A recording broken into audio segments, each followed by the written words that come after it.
Prenez une pause de louange plusieurs fois par jour. Qu'est-ce qu'une pause de louange? C'est quand vous vaquez à vos affaires et vous vous arrêtez pour une minute. Merci Jésus. Je me prosterne devant toi pour tout ce que tu fais dans ma vie. Je te loue Seigneur, tu es digne. J'ai besoin de toi. Merci car tu as dit que tu ne m'abandonneras jamais. Bienvenue à La Vie dans la Parole avec Joyce Meyer. La Vie dans la Parole est un ministère d'entraide basé sur un enseignement solide et pratique pour une application de la parole de Dieu. Votre réponse est dans la parole de Dieu. Et laissez-moi vous dire, le Seigneur est capable de vous guérir là où vous souffrez. La Vie dans la Parole est un ministère international qui atteint le monde par le cœur de Dieu.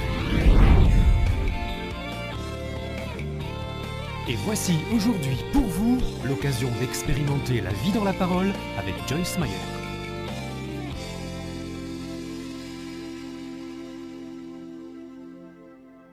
J'aime ces mots. Merci pour tout ce que tu as fait. Merci pour tout ce que tu vas faire. Qui sait que Dieu va continuer à faire beaucoup de grandes choses dans sa vie? Amen. Je prophétise ce soir qu'il va y avoir des personnes dans votre famille qui vont être sauvées.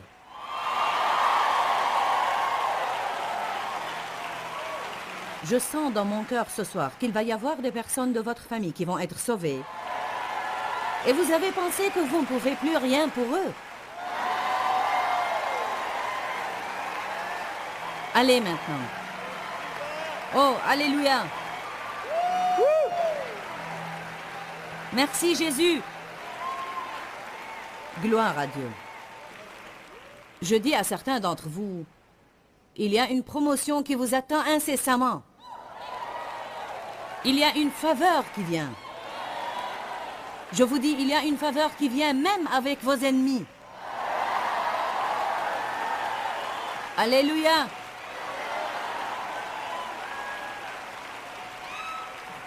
Levez vos mains maintenant, je vais prier pour vous.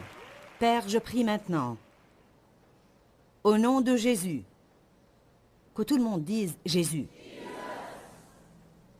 Non, vous devez ressembler à Bartimée l'aveugle.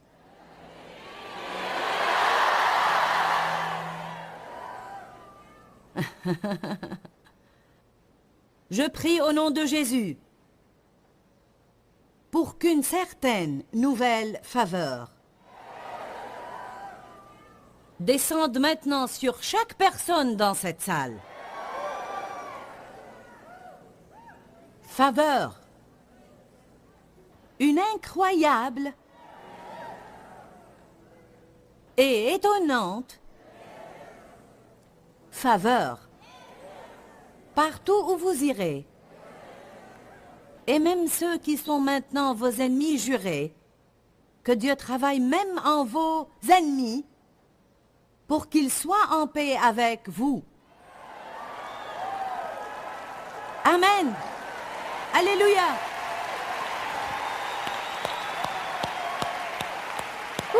J'aime bien ça. Asseyez-vous pour une minute. Je suis heureuse que Charlie ait chanté le chant Merci, car j'allais le lui demander. C'est bien de vous revoir. Comment allez-vous? Ça a l'air que vous allez bien. Qui n'a jamais été dans une conférence de la vie dans la parole? Bien, où étiez-vous? J'étais dans votre maison chaque jour et vous n'êtes pas venu me voir.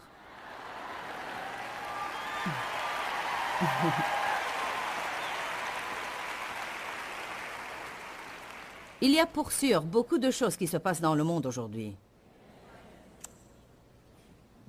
Il y a beaucoup de bonnes choses, mais il y a aussi beaucoup de choses qui peuvent décourager et déprimer les gens. Je pensais un peu à ça aujourd'hui. Il semble comme si Dieu m'avait mis à cœur que j'avais besoin de donner un petit mot d'encouragement ce soir sur comment se débarrasser de cette dépression et de ce découragement. Amen. Dans le psaume 42, vous savez, tout le monde peut avoir des problèmes avec la dépression. Le roi David était un homme qui était proche de Dieu et pourtant, il a parlé de la dépression. Dans le psaume 42, verset 5, il dit « Pourquoi t'as battu, ô mon âme? Pourquoi défailles-tu, ô mon âme? Et gémis-tu au-dedans de moi? Espère en Dieu et attends-le avec impatience, car je le louerai encore. Il est mon salut et mon Dieu. Il se sentait assez mal, alors il dit, « Oh mon Dieu, mon âme est abattue au-dedans de moi et je trouve le fardeau plus lourd que je ne peux porter. »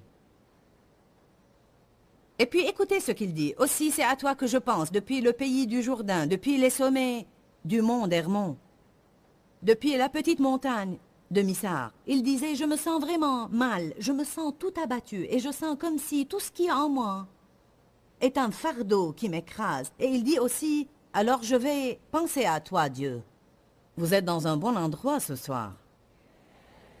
Je me sens mieux étant ici, et vous?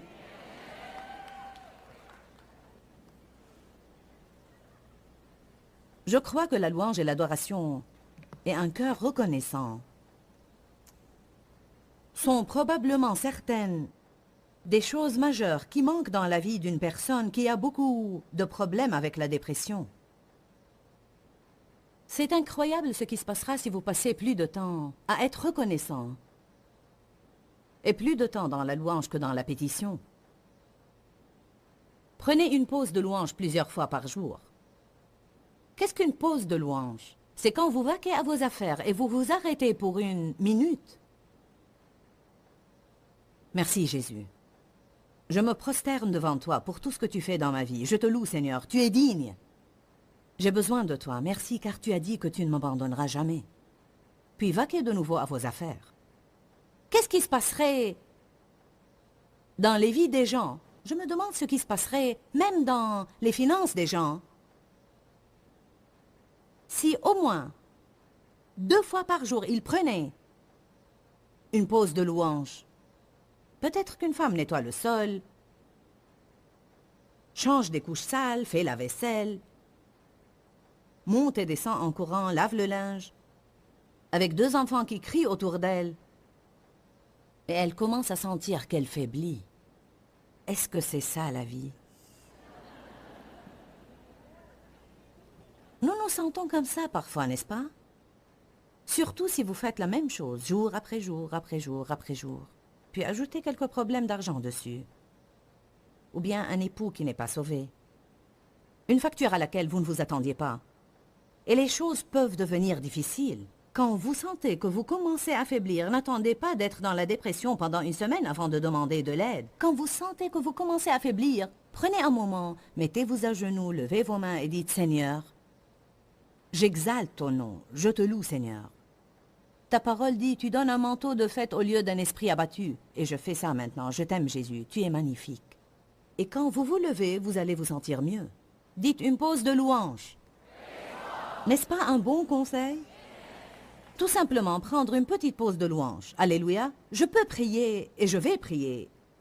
Et je crois que je peux briser cet esprit de dépression et de découragement qui était peut-être sur certains d'entre vous. Certainement pas tous, mais il y a toujours certains. Si vous ne faites pas certains changements dans votre façon de faire les choses, ça va revenir sur vous. Pourquoi nous nous laissons abattre? Nous nous laissons abattre car nous pensons à toutes ces choses erronées. Alléluia. Il faut penser à combien nous sommes bénis. Vous dites, j'ai tous ces problèmes, je ne sais pas si je suis béni ou non. Vous êtes bénis car vous n'allez pas en enfer. Amen. Vous êtes bénis car vous avez une liberté religieuse. Car vous pouvez aller à toutes les réunions comme celle-ci auxquelles vous voulez aller. Vous pouvez tout simplement aller et aller et aller. Vous avez à votre portée 25 différents goûts du monde, surtout ici à Tulsa. Loué soit Dieu. Il y a une réunion qui se déroule ici quelque part chaque soir. Nous allons à d'autres endroits dans le monde où ce n'est pas tout à fait comme ça. Parfois, il est bien pour les gens d'aller ailleurs et voir c'est quoi être défavorisé. Parfois, nous croyons que nous sommes défavorisés, mais nous n'allons pas savoir ce que c'est jusqu'à ce que vous alliez ailleurs. Et alors, vous saurez ce que c'est. Nous avons des choses, mais nous nous y sommes habitués.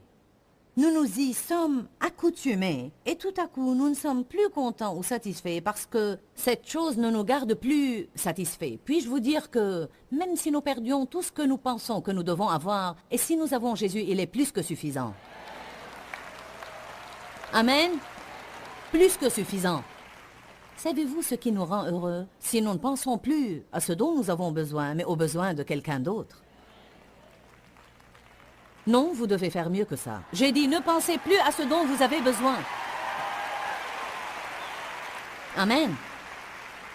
Nous avons besoin de ne plus penser à ce dont nous avons besoin et de penser à aider quelqu'un d'autre. Et c'est ce qui nous donne la percée. J'ai passé plusieurs années de ma vie à être une femme très égoïste et égocentrique, constamment à penser à mes besoins, à ce que je voulais, à ce que quelqu'un ne me donnait pas, à ce que je n'avais pas.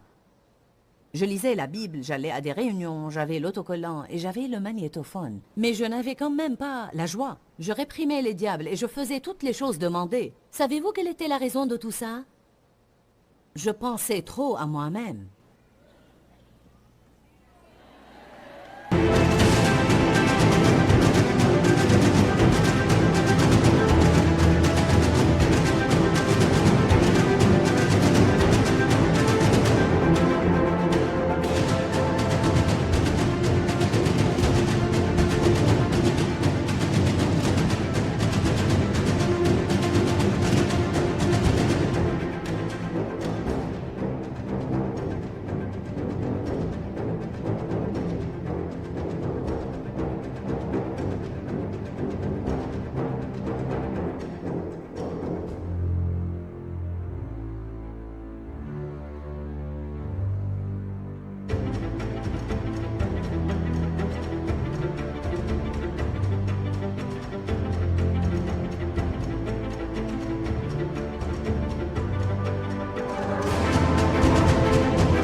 Amen.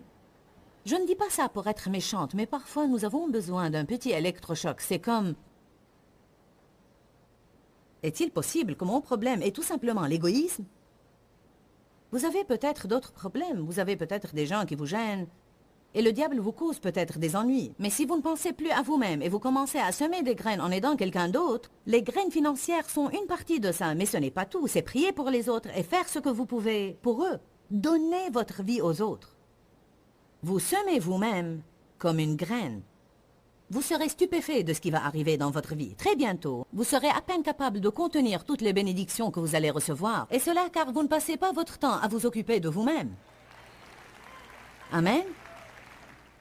Et je lisais dans mon journal de prière l'autre jour, et j'ai remarqué cela il y a plusieurs mois quand j'étais en train de prier. J'avais senti comme si Dieu me disait qu'il allait me promouvoir. Alors j'ai noté ça dans mon journal de prière. Et j'ai noté certaines choses que Dieu m'avait dit. Puis le Seigneur a ouvert mes yeux et m'a aidé à réaliser que cette porte ouverte en Inde était cette promotion, car il m'a donné l'opportunité d'atteindre littéralement en une seule fois des millions de gens en plus. Je ne crois pas que nous avons une idée sur quelle opportunité a le ministère médiatique aujourd'hui d'atteindre les gens pour le Christ. La chose que j'entends assez des pays du tiers-monde est... Je parlais récemment avec un certain évêque de l'Afrique, et il a dit « Tout le monde nous envoie des évangélisateurs, mais nous voulons des enseignants. » À mon avis, c'est génial d'être sauvé, mais vous devez apprendre comment vivre. Si vous allez toucher la vie de quelqu'un d'autre, vous devez apprendre comment vivre selon les enseignements de la Bible.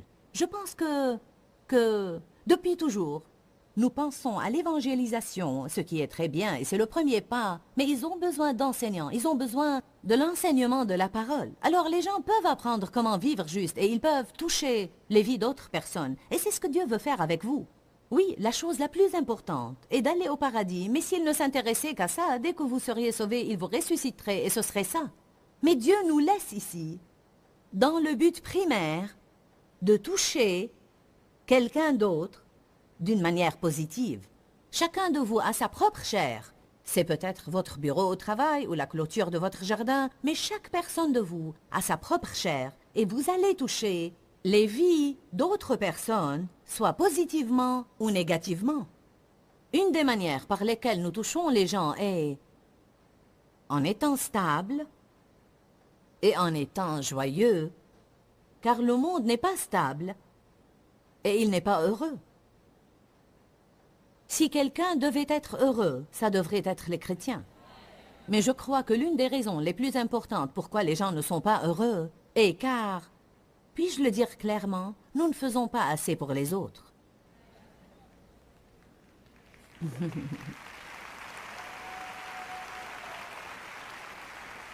Je répète, nous ne faisons pas assez pour les autres.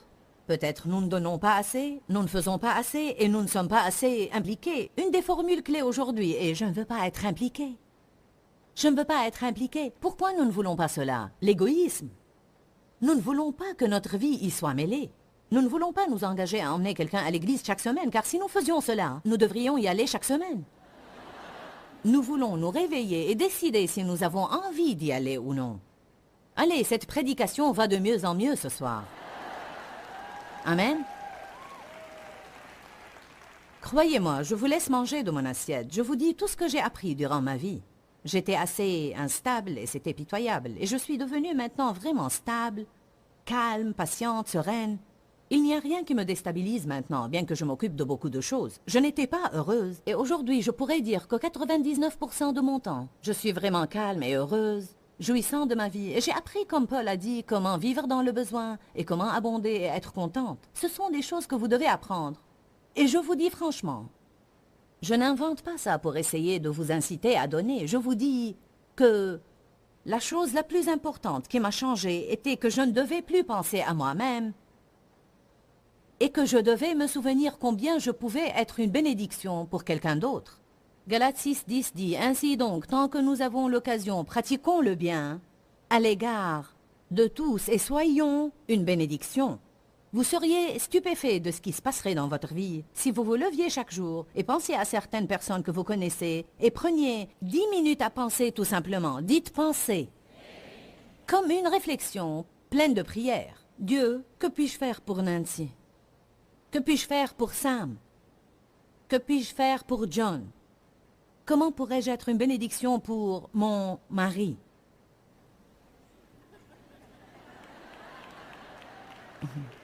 Non pas je veux que mon mari me bénisse. Comment puis-je être une bénédiction pour ma femme? Ça peut être juste un appel téléphonique. Je t'aime, chérie. Tu es une excellente maman. Je ne sais pas ce que je ferais sans toi. Nous pourrions faire entrer la joie dans la vie des autres si nous ne pensions pas à nous-mêmes tout le temps et nous nous rapprochions des autres qui aimeraient arriver à un nouveau niveau de joie dans sa vie. Une de mes écritures préférées dans la Bible est Jean 10:10. Allons-y, je veux que nous la regardions avec nos propres yeux.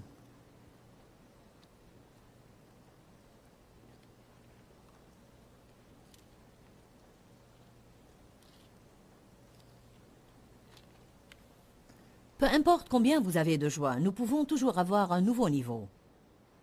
Je suis assez heureuse, mais j'aimerais être plus heureuse. Alléluia. Le voleur ne vient que pour dérober, égorger et détruire. Mais Jésus a dit, « Je suis venu. » Alléluia. Je suis vraiment heureuse qu'il soit venu, afin qu'ils aient la vie et en jouissent, et qu'ils l'aient en abondance, pleinement, jusqu'à ce qu'elle déborde. Allez à Jean 15. Nous ferons une rapide étude de la Bible ici. Verset 11. Jésus était en train de parler aux gens à propos de demeurer en lui, se reposer en lui, rester dans la parole. Et il dit, « Je vous ai dit ces choses afin que ma joie et ma gaieté soient en vous, et que votre joie et votre contentement soient parfaits en abondance et jusqu'à débordement. » Pourquoi veut-il que notre joie soit en abondance? Pour qu'on en donne à quelqu'un d'autre. Alléluia. Cela ne signifie pas que nous devons passer la journée à rire sottement. En réalité, la joie est aussi une calme gaieté. Un sourire, ce serait incroyable ce qui se passerait si les gens commençaient à sourire les uns aux autres. Aujourd'hui, si vous souriez à quelqu'un, il pense que vous voulez quelque chose. Jean 16, verset 24.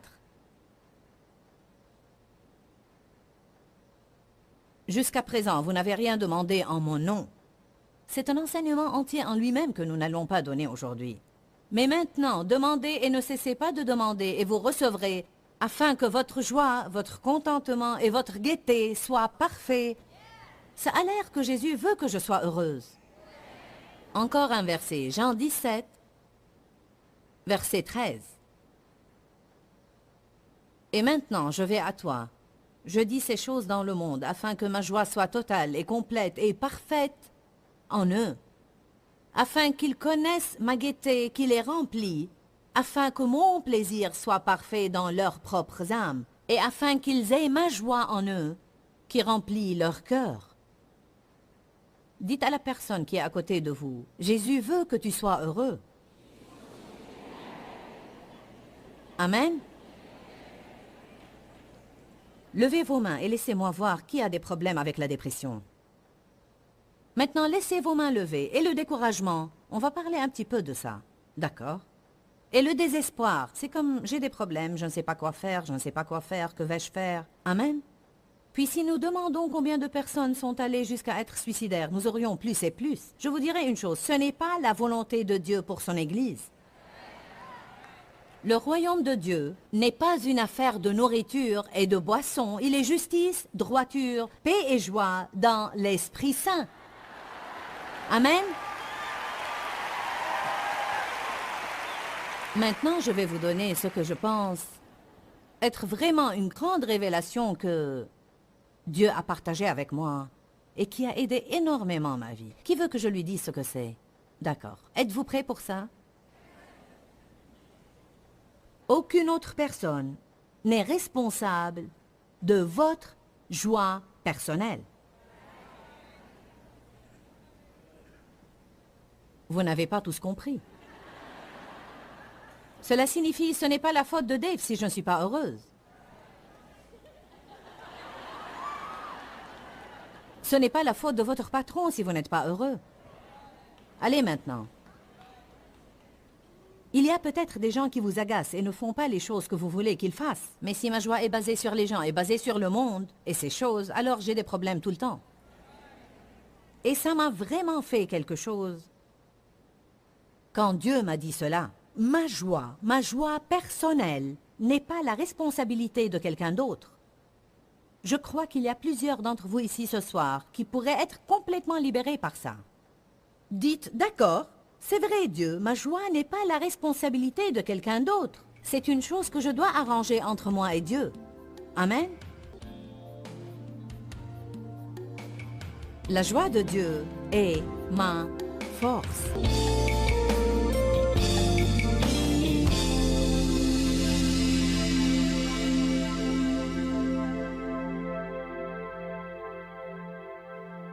Je crois que c'était vraiment une bonne exhortation pour vous aujourd'hui, et vraiment une bonne parole.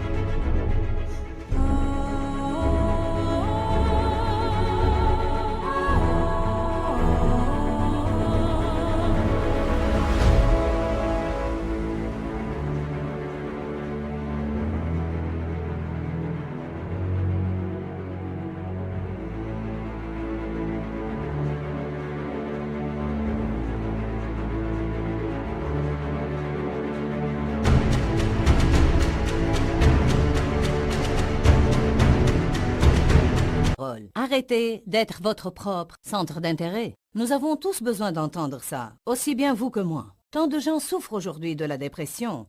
Tant de gens doivent prendre des médicaments contre la dépression. Je ne condamne aucune personne qui le fait. Je dis que nous avons besoin de faire spirituellement tout notre possible pour nous aider nous-mêmes. Et je crois que j'ai partagé certaines choses avec vous aujourd'hui qui aideraient ce processus.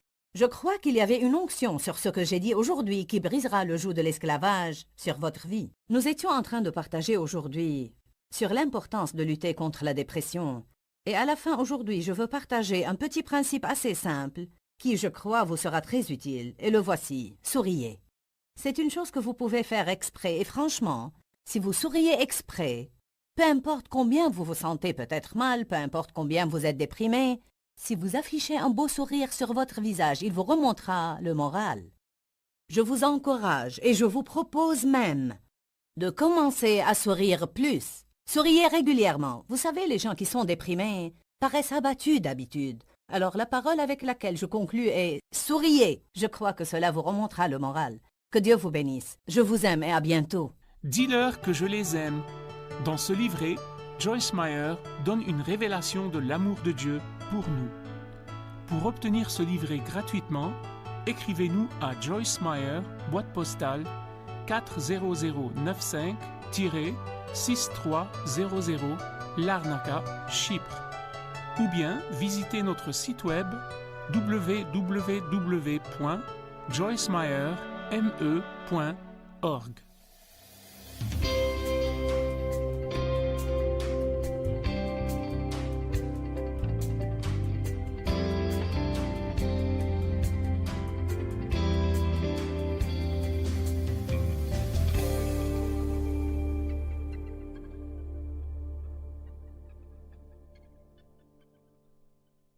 Ce programme est financé par les amis et partenaires du ministère de Joyce Meyer. Je sens toujours que j'ai besoin de vous redire cela, parce que je sens que certains d'entre vous font face à de vraies difficultés. Et vous méditez et vous pensez encore et encore. Je ne pense pas que je pourrais faire ceci, c'est juste beaucoup trop. Nous prions toujours pour que Dieu nous délivre de quelque chose, au lieu de prier pour qu'il nous donne la force et la grâce et la sagesse dont nous avons besoin pour traverser cela.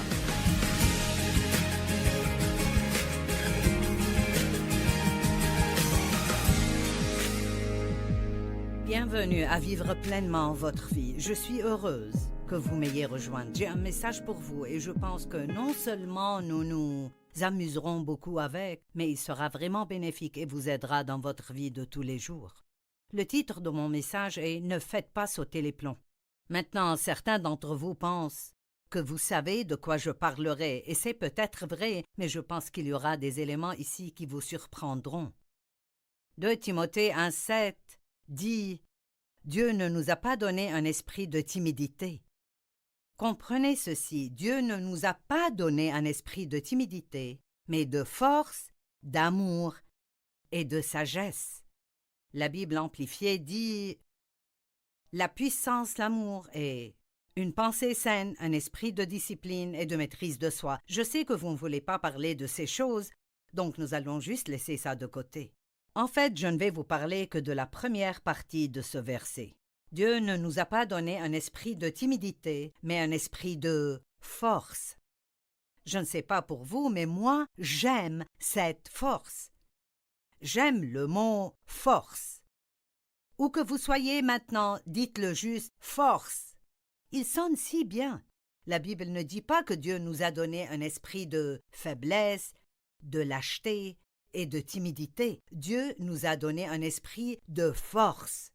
Cela veut dire que nous pouvons faire tout ce que nous avons besoin de faire dans la vie, parce que je ne sais pas ce que vous traversez dans votre vie maintenant, mais je suis sûre que certains d'entre vous passent par de très gros problèmes et l'ennemi vous chuchote à l'oreille que vous ne pouvez pas le faire. C'est beaucoup trop, vous n'allez pas y arriver, vous ne pouvez pas le supporter, mais Dieu vous donnera la force de le faire, la force pour vous aider à accomplir tout ce que vous devez accomplir. Dieu ne nous a pas donné un esprit de timidité, mais de force, d'amour et de sagesse. Job 36, 26 dit « Vois combien Dieu est grand, cela dépasse notre compréhension. » J'aime ceci. Avons-nous vraiment une idée de combien Dieu est puissant, combien il est grand? Est-ce que nous pouvons nous imaginer combien Dieu nous aime et combien il est prêt à faire pour nous? Écoutez, nous faisons tous des fautes, des choses que nous ne devrions pas faire. Mais si vous avez un cœur après le cœur de Dieu, Si vous vous repentez, Dieu vous pardonne, il enlève vos péchés, aussi loin que l'Est est de l'Ouest, et il ne les garde pas en mémoire. Je ne veux pas que vous soyez désespérés. Comme je partage ce message, je veux que vous sachiez que Dieu a toute la puissance dont vous pourriez possiblement avoir besoin, et il veut vous la donner. Dieu veut vous donner la puissance dont vous avez besoin pour vous occuper de n'importe quelle situation et toujours pouvoir vraiment vivre votre vie et être calme et en paix. Ésaïe 64, 2 et 3. Il dit, si tu accomplissais des actes redoutables que nous n'attendons pas, oui, si tu descendais, devant toi les montagnes s'effondreraient. Tu as accompli des actes redoutables que nous n'attendons pas.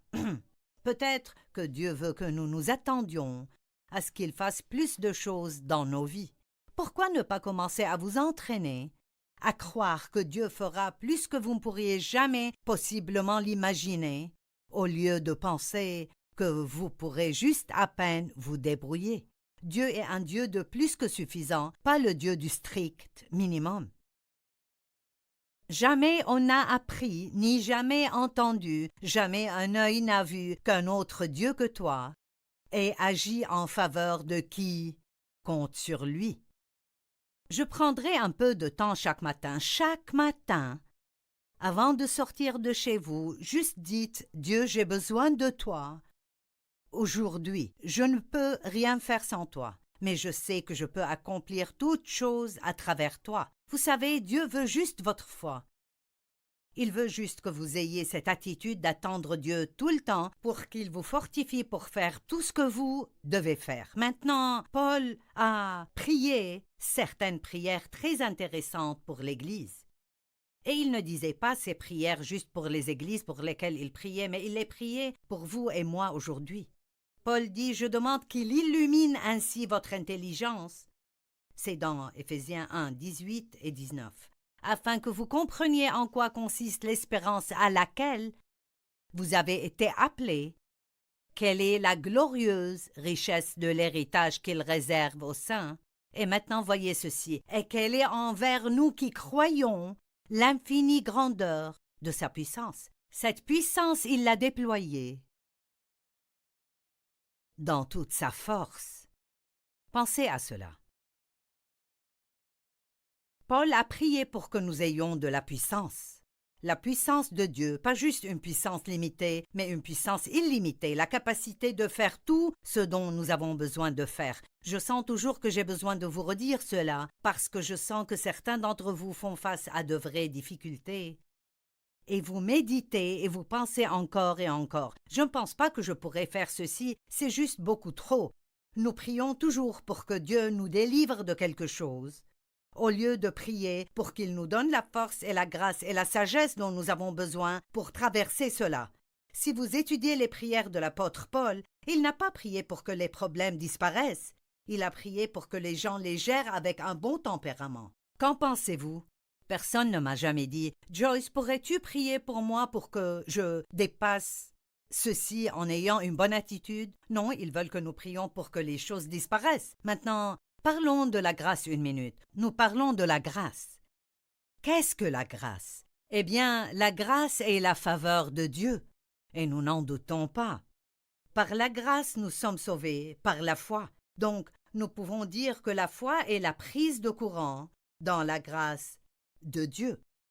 Dieu a toute la grâce qu'il nous faut, la faveur imméritée, mais la grâce n'est pas juste la faveur imméritée, c'est aussi la force habilitante. La force habilitante, voici cette force de nouveau. Laissez-moi vous lire un verset.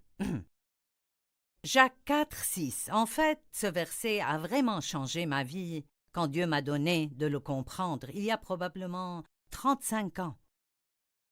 Il accorde une grâce plus excellente.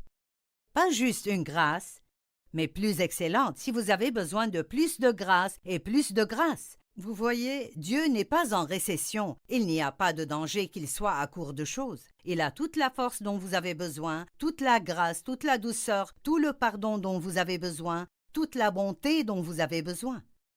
Mais la Bible amplifiée que j'aime beaucoup dit « Il accorde une grâce plus excellente » et ensuite l'amplification dit « La force du Saint-Esprit pour faire face à cette tendance mauvaise et toutes les autres. » Avant cela, avant ce verset, il parlait des mauvaises tendances que nous avons et de comment nous pouvons nous occuper de celles-là. Comment puis-je ne pas me comporter mal? Comment puis-je ne pas avoir une mauvaise humeur et ne pas être jaloux et ne pas pécher et faire des choses que je ne devrais pas faire? Eh bien, pas juste avec détermination ou volonté ou juste parce que vous décidez cela. J'ai besoin de l'aide de Dieu et vous en avez besoin aussi. Beaucoup d'entre vous ont...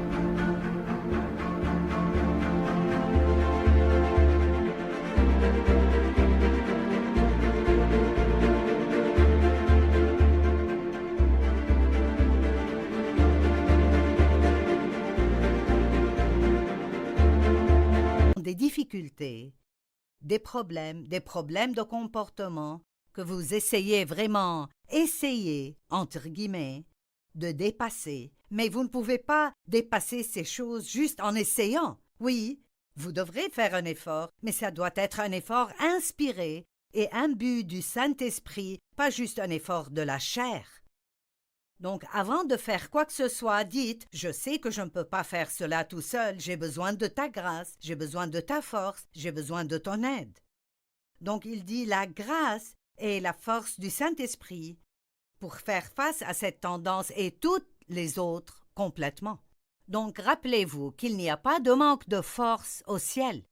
Et rappelez-vous que la grâce n'est reçue qu'à travers la foi. Donc, la foi est notre lien avec la grâce de Dieu, ou disons juste pour en parler aujourd'hui que la foi est votre lien avec la puissance de Dieu.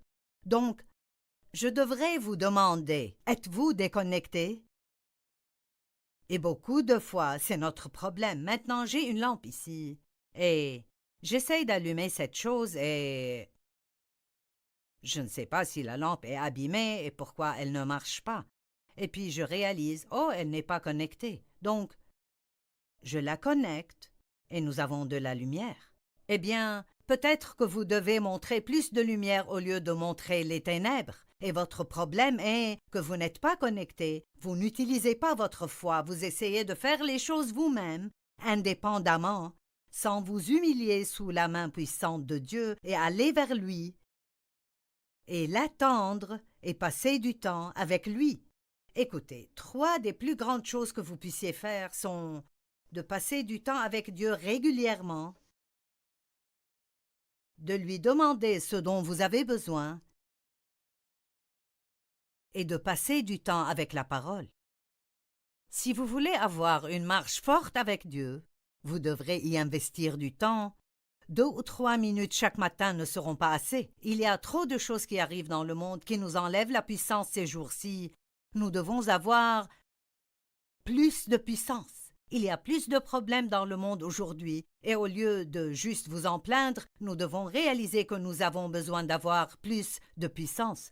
Vous dites, d'accord Joyce, tu sais, je suis un chrétien, je vais à l'église tout le temps, je lis ma Bible, je prie, mais quand même, j'ai juste tous ces problèmes et je prie à ce propos.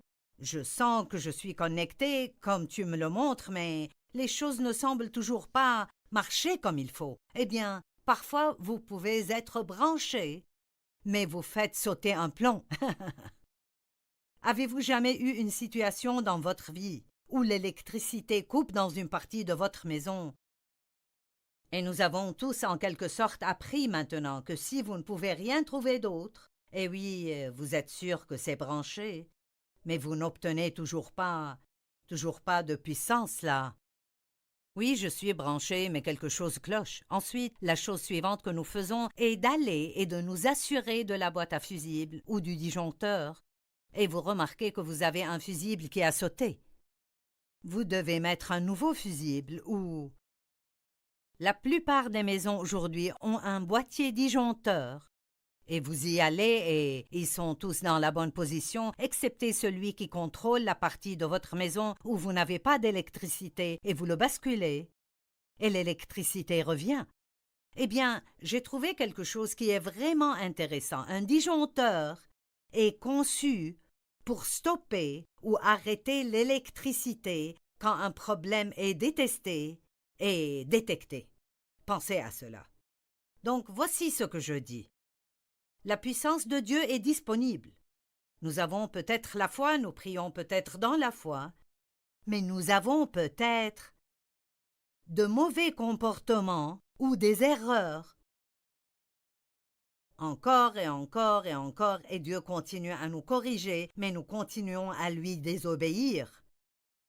Donc, bien que la puissance soit là, et je sais que je dois passer du temps avec Dieu, donc je le fais, je lis ma Bible.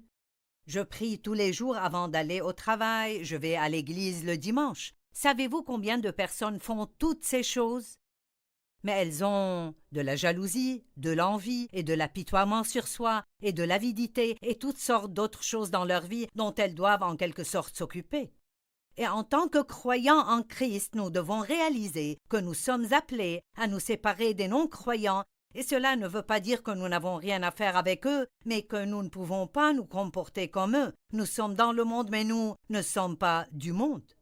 Donc, j'ai 3 choses ici qui, je pense, vous feront faire sauter un fusible, ou 3 choses qui pourraient court-circuiter votre disjoncteur, et vous aurez peut-être besoin de rétablir certaines choses dans votre vie. J'espère que vous restez avec moi. Donc, la première chose est...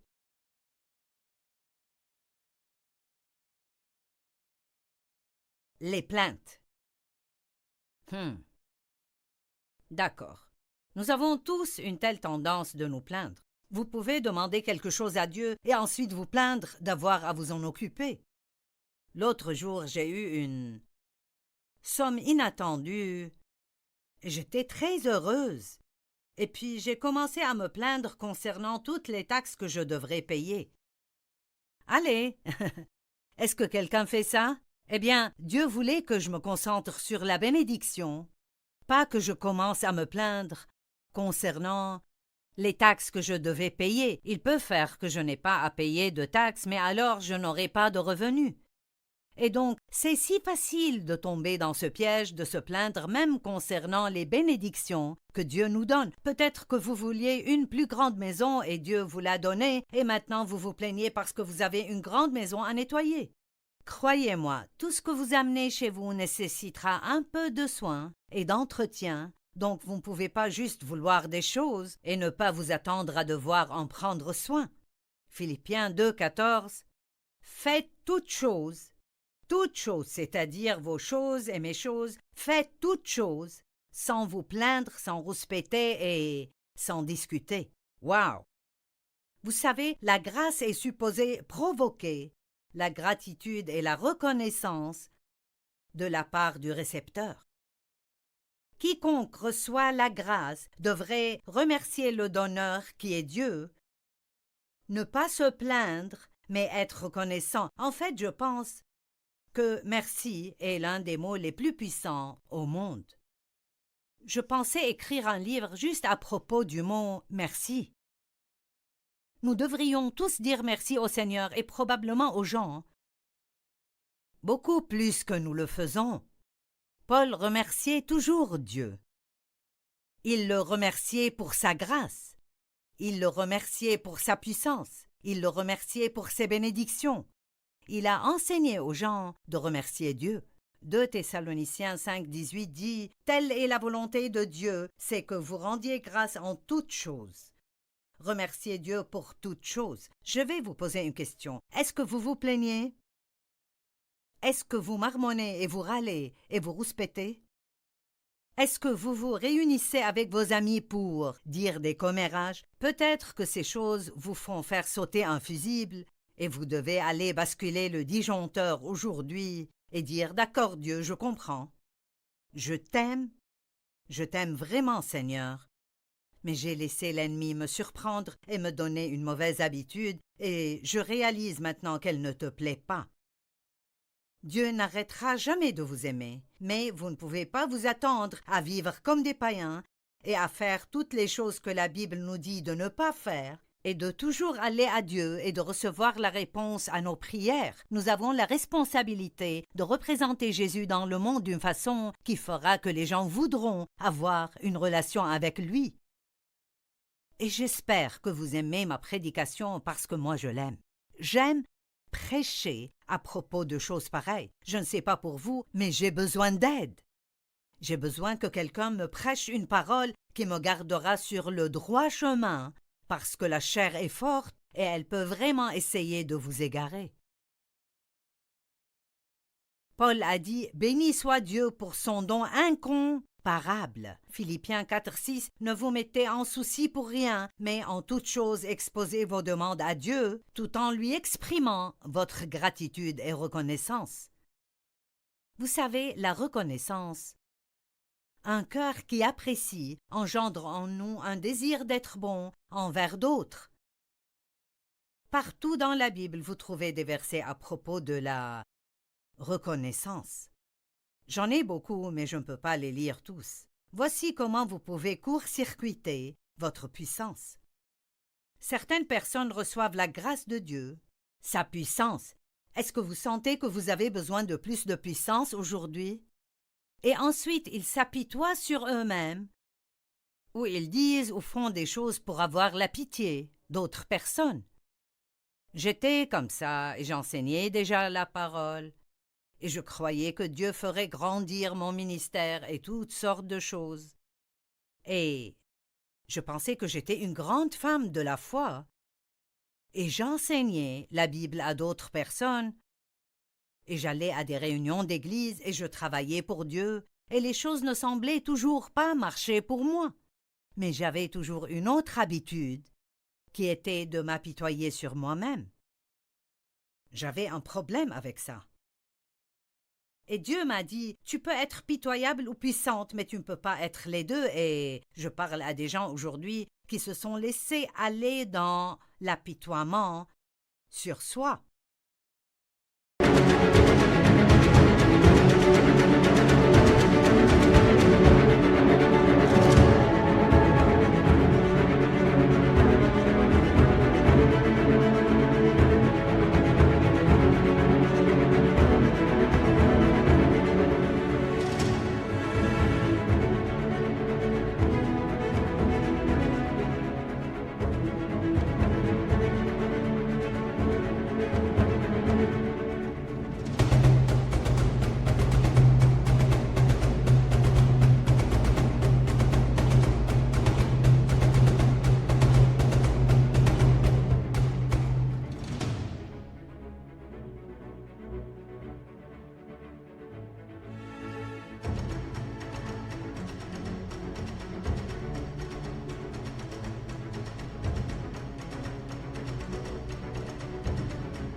Vous savez, il n'y a personne qui me regarde aujourd'hui qui a le droit de s'apitoyer sur lui-même, parce que quoi que soit la situation où vous vous trouvez, l'apitoiement sur soi n'est pas la réponse pour votre percée. La louange et la reconnaissance, le fait de mettre votre foi en Dieu, de tendre la main et d'être bon envers d'autres, ce sont là les façons d'attirer la puissance de Dieu dans votre vie.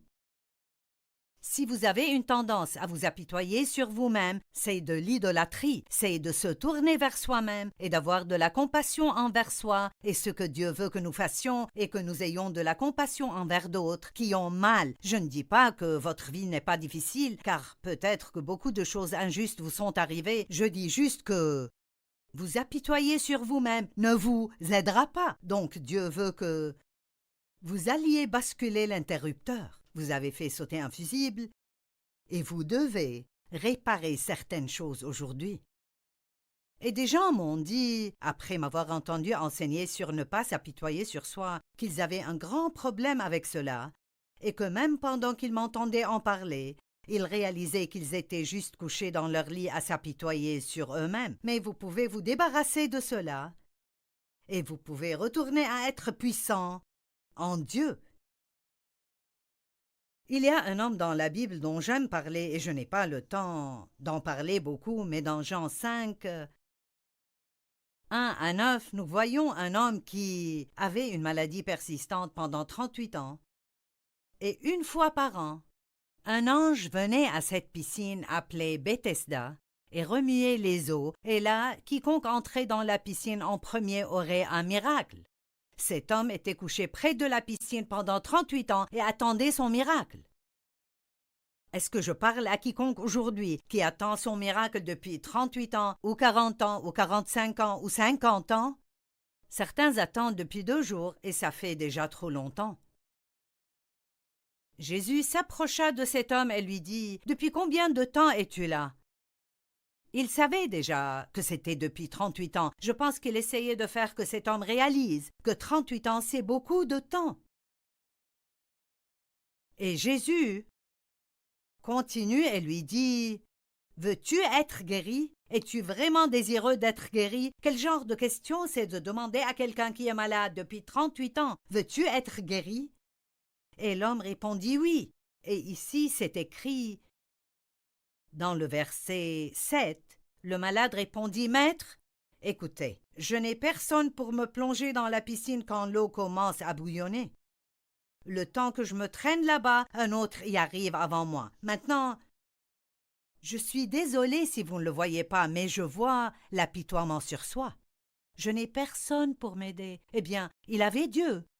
Et même si vous sentez qu'il n'y a personne pour vous aider, laissez-moi vous dire, vous avez Dieu. Et c'est suffisant. Je préférerais avoir juste un tout petit peu de Dieu que toutes sortes d'aides humaines. Et un autre arrive toujours avant moi, pauvre de moi. Quelqu'un arrive avant moi. Vous penseriez que Jésus aurait pitié de lui, mais il a dit « Lève-toi » point d'exclamation dans la Bible. « Prends ta natte et marche » point d'exclamation. À l'instant même, l'homme fut guéri. Et je dis toujours que si j'étais à sa place, j'aurais gigoté en 38 ans jusqu'au bord et je serais prête à tomber dedans l'année suivante quand les anges remuent l'eau. Allez, il y a des choses que vous ne pouvez pas faire. Mais Dieu veut que vous fassiez ce que vous pouvez faire. Et ensuite, la dernière chose que je mentionnerai, et je ne pourrai pas dire beaucoup à ce propos, c'est de prendre la gloire qui appartient au Seigneur. Quoi à propos de quand les choses vont bien dans votre vie? Allez-vous prendre la gloire et penser « J'ai fait cette bonne chose, c'est parce que j'ai fait ceci, c'est parce que j'ai fait cela » Ou allez-vous dire « Tout ce qui est bon dans ma vie est le résultat de la grâce et la miséricorde de Dieu. Je ne mérite rien de bien, mais Dieu est bon et Dieu a été bon envers moi. » Ne faites pas l'erreur d'essayer de voler la gloire de Dieu. Ne soyez pas un voleur, parce que la Bible dit « Il ne partagera sa gloire avec personne d'autre. » Et nous avons de grands exemples dans la Bible, dans le livre de Daniel, d'autres endroits dans la Bible où des gens ont essayé de voler la puissance de Dieu, sa gloire, et ils ont juste tout perdu jusqu'à ce qu'ils reviennent à la raison et ont commencé à donner la louange et la gloire à Dieu.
khắp phương trời vẫn nhớ tới quê hương.